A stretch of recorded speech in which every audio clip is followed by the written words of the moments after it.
Assalamualaikum warahmatullahi wabarakatuh. Semangat pagi, salam sehat, salam merdeka, go berkah, no riba. Teman-teman, apakah benar bisnis yang sedang kami jalankan bersama sahabat karib komunitas anti riba ini yang bersinergi dengan PT Best Corporation adalah bisnis yang sistemnya syariah? Silakan disimak apa kata beliau di video berikut ini ya. Oke. Bahwa PT BES merupakan perusahaan yang berkarakter syariah, maka saya mantau dan itu selamanya harus terpenuhi kriteria-kriteria syariah. Para mitra yang saya banggakan, wabil khusus Pak Haji Febrian dan jajaran semuanya di PT BES, terima kasih untuk kesekian kalinya setelah PT BES dinyatakan sebuah perusahaan penjualan langsung berbasis syariah, berkarakter syariah. Insya Allah sampai hari ini alhamdulillah saya secara pribadi diberi kesempatan oleh Allah untuk bisa menghadiri sesi demi sesi, putaran demi putaran ya GSS yang dilaksanakan. Oleh karena itu, pesan yang senantiasa saya ingatkan kepada Bapak dan Ibu semuanya, yang tadi saya bacakan itu adalah surat An-Nisa ayat 29. Itu menjadi patokan, pondasi, kiprah kita.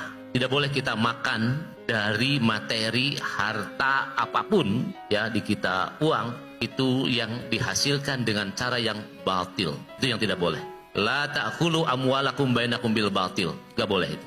Nah, di mana pintunya yang diperbolehkan? Illa ang takuna tijarotan ang tarodim minkum. Kecuali kamu sekalian mendapatkan harta itu melalui jalan perniagaan, melalui jalan bisnis. Jadi itulah.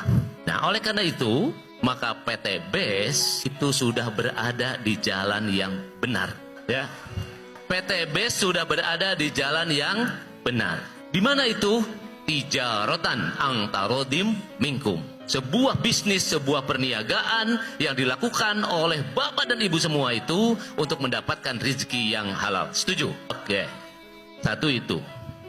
Yang kedua, hindari tadi yang batal-batal itu. Nah sekarang kalau berbicara tentang jual beli, saya ambil dua madhab ya pada kesempatan ini. Kebetulan saya bertemu dengan para mitra dari seluruh Indonesia. Satu, kalau menurut pemahaman madhab Imam Syafi'i, maka yang namanya jual beli harus memenuhi rukun jual beli. Kita berbisnis itu harus memenuhi rukun. Satu, ada orang yang bertransaksi. Yang kedua ada barang. Yang ketiga ada harga. Dan yang keempat adalah ijab dan qabul. Saya tanya kepada Bapak dan Ibu semua, mitra-mitra baru yang sudah diberikan pemahaman, prospek dan lain sebagainya, rasakan itu. 4 rukun itu ada. Oke, ada orangnya. Yang menjual dengan yang membeli ada. Harga ada. Apalagi ijab kabul ada. Selesai? Selesai. Maka ibu telah keluar dari jalan batal dan berada di jalan yang benar yang saya sebutkan tadi. Jadi itu adalah karakter dalam jual beli rukunnya. Nah, Ibu dan Bapak, kalau kita menjalani bisnis semacam itu dan salah satunya model bisnis penjualan langsung di PT BES semacam ini, maka yang terpenting dicatat bagi kita, semua orang melakukan 4 langkah tadi sebagai rukun di dalam jual beli. Tidak boleh ada yang terlewat dan tidak boleh ada yang ditinggalkan. Nah, kalau saya kupas satu-satu, siapa orang? Ini sudah luar biasa. Pak Haji Febrian bersama-sama dengan saya setiap GSS setelah diserahkannya sertifikat bahwa PT BES merupakan perusahaan yang berkarakter syariah, maka saya mantau dan itu selamanya harus terpenuhi kriteria-kriteria syariah. Nah, oleh karena itu, orang itu harus tetap ada, barang harus tetap ada. Dan hati-hati dalam perusahaan penjualan langsung semacam ini adalah suka bergeser, nanti barangnya ada yang hilang. Percaya nggak? Di beberapa perusahaan ada barang yang hilang. Artinya apa? Transaksinya tidak pernah lagi terjadi dengan barang, tapi kumpul-kumpulan orang. Itu yang tidak boleh terjadi. Kumpul-kumpulan orang. Daftar, masuk, nanti dapat bonus dan sebagainya, tetapi barangnya tidak ada.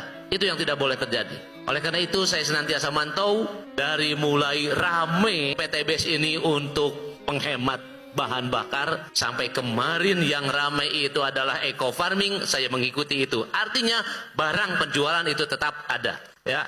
Karena itu adalah rukun dalam jual beli.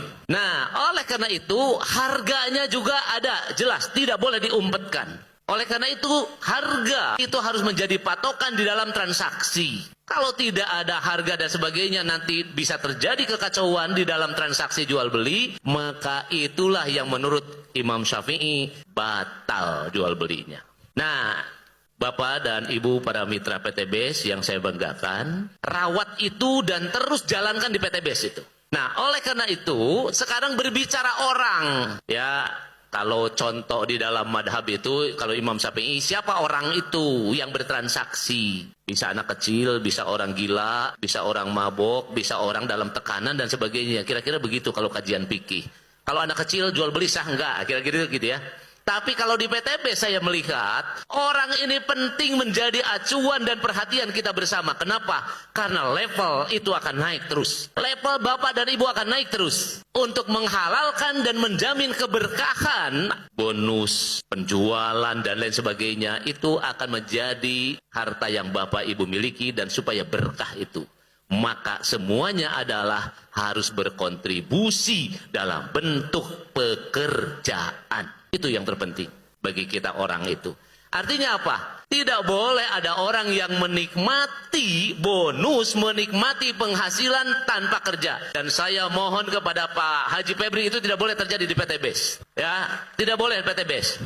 Dan banyak pengalaman perusahaan-perusahaan yang bergerak ya dalam langkah yang sama dalam penjualan langsung.